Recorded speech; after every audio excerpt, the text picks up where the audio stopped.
Hi all, Bethany here and welcome to my channel. Today I am working with TaylorMadeCards4U cards. This digital kit is called Fall Plaid and I really loved it mostly because there's gnomes. Because if you haven't seen anything recently that I've done, I have a few gnomes and a slight obsession with them. I also have these Farm Fresh pumpkin labels. I thought they were really cute. I don't know exactly what I have in mind to do. For now, I'm just going to play around. I also have these Target, they're really card fronts. They don't have an actual card base, and they were $1 from Target a ways back, and I've seen them sitting around on my shelf for a while, and I figured I need to get rid of them soon. So I'm going to go ahead and cut down a few of these backgrounds. The theme of the month is choose your own holiday. And I decided to choose, as much as I wanted to do Christmas in July, I felt enough people had chosen it. I chose my second favorite holiday, which is Thanksgiving. I have this really adorable spotlight stencil from Maker Forte. It has a second set that has different inserts as well. So now I'm going to take one of these Target card bases and then I'm going to go ahead and give it a nice color. The color I am choosing to blend with the brush is English Mustard. Because it's not going to be super poppy, I'm just going to do a nice even blend as much as I can. This card base really is not the best cardstock, but I'm trying it mostly because I just want to get it out of my stash, but I also want to see how it responds to different techniques I use. And what I'm going to do is I'm going to pixie spray down my pumpkin spotlight. Now I'm going to place the insert stencil in with all these adorable little flowers. And we are going to use the Transfer Del Duo by Deco foil. I have recently used it a couple of times and it's been an epic fail. So my goal is to not be an epic fail, be usable and something I like. From my understanding, you create a small thin layer, and this is actually a mask blade from the makeup section at the Dollar Tree, but it is sturdy enough to hold up to me putting this gel onto the paper. And then I'm going to take my long blade Cricut scraper and I'm just going to try to scrape an even layer of this gel so I don't have wrinkly bits like my first few. I'm not even going to show you my first few because they were just that bad. It was slightly embarrassing. So I'm trying to be bold and brave and have another go at it. Now once the gel duo is even enough, I am noticing I didn't let the ink dry fast enough or long enough, but that's okay because the foil will be covering it anyways. So we'll see if that changes the way that the foil grabs onto the gel. But this needs a lot of drying time, so I'm going to set it aside and work on the other card base. So this is one of the card bases from the digital kit that I have cut down to the size I want. And I am going to go ahead and just start playing. First, I am grabbing the Color Hive Maker Forte flat white, and I'm just going to distress the edges a little bit, give it a little roughness, shadowing, and kind of like a possible tea spilled, coffee-ish. If you've ever spilled coffee, I spilled coffee on myself yesterday. I just want to give it the little extra dimension by adding the lighter brown here.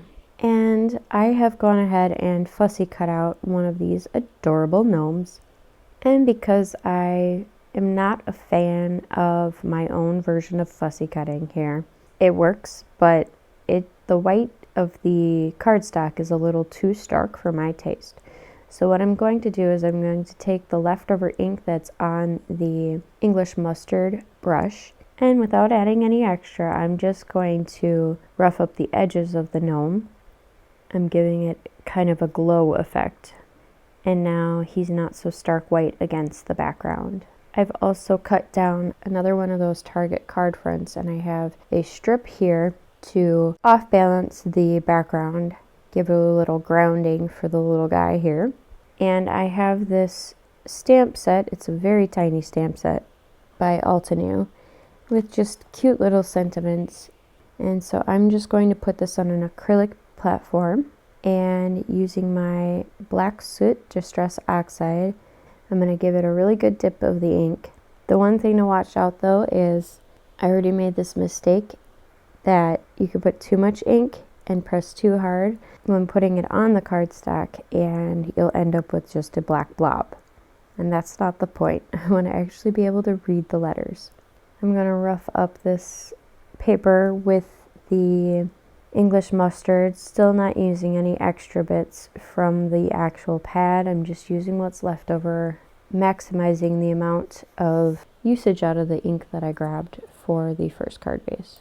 And I could keep it simple without adding anything more, but I'm thinking I want to add some of those cute leaves. So I'm going to go ahead and fussy cut out a few of those leaves, and I think I'm looking at the bucket of leaves as well. And before I set them back down, I'm going to use the same technique of adding that glow of the English mustard to each of these extra little bits that we're adding on. And now I'm going to go ahead and assemble this card. For this card to assemble, I'm going to put this little cute gnome with his leaf, and I'm going to pop him up on some foam tape, as well as the bucket of leaves.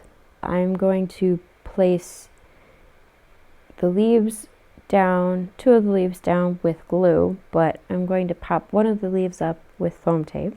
And there's going to be a little bit of playing with dimension here, as if some parts are 3D and some parts are farther behind.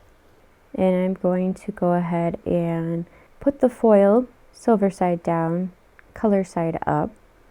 I've picked a muted gold foil, and this is what you would consider a toner foil. It also works for this gel duo technique. So I've used parchment paper to protect the top and bottom here, and I'm just going to feed it through my laminator. I have my Scotch laminator set at the 5mm setting. I've learned through trial and error that using the 5mm versus the 3mm seems to have better results generally when working with the gel duo. The higher the heat, the better. And I've gone ahead and run it through 3 times just to make sure.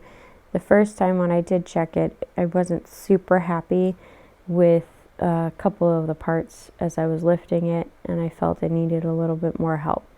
So I'm just going to, it's not going to really hinder the look overall, and so I'm just going to have it go through the laminator 3 times. And the big reveal. There's a little spot up at this corner. I have no idea how that spot got there. Really have zero clue, because there was no gel duo over there. So I must have had something wet or something that had stuck to it, but I'm embracing the mistake because it adds a little bit of interest, intrigue, and texture to the card front itself. And I've cut down my card front just a little bit because I want to put it on this other card backing that is in the digital kit, and I think it ties in really well. And now I'm going to add this little pumpkin sign. I fussy cut it out, and I am going to distress it again with the flat white, give it a little more shadow and dimension. Also, because my cut is not exactly straight because I used a hand scissors instead of a trimmer. But that adds dimension. Imperfection is being embraced in this point. I am also going to add this cute little gnome who's holding the pumpkin. I think he's absolutely adorable. Originally, I was thinking I would use the little pumpkin label, Farm Fresh pumpkin label, but instead this little pumpkin sign drew me in, and the little gnome together just felt right. And instead of using the English mustard to distress the edge of the gnome, I'm going to use the Frappe, which is also a Color Hive ink. And now I'm going to go ahead and assemble this card. I've already glued down the target card base to the digital card base. And I'm just going to pop up the gnome and the pumpkin label on some foam tape. I've also decided before I pop up the gnome on the foam tape that I'm going to add a little more shadow to the edging of the gnome. So I'm going to grab the flat white, which is that browner color, and I'm going to just add a little bit to the edging of the gnome.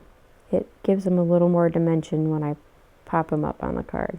And there you have it. Here are my fall and Thanksgiving inspired card bases, and the pumpkin one is just fun. The sentiment from Altenew reads, "Thankful for you." But I hope you enjoyed today's little tutorial. I really like the colors. I think they're fun and festive, and getting closer to Thanksgiving, which is my second favorite holiday. I will definitely be playing with these more closer to the fall as well. Don't forget to look down below for any links to the digital kits and any other products that I used for today's tutorial. And don't forget to check out the shop. Make sure that you aren't missing out on any of these adorable kits that Miss Monica has. Also look down below for links to my shop and my family's other channels. They have some amazing work, and I'm proud of what they've done.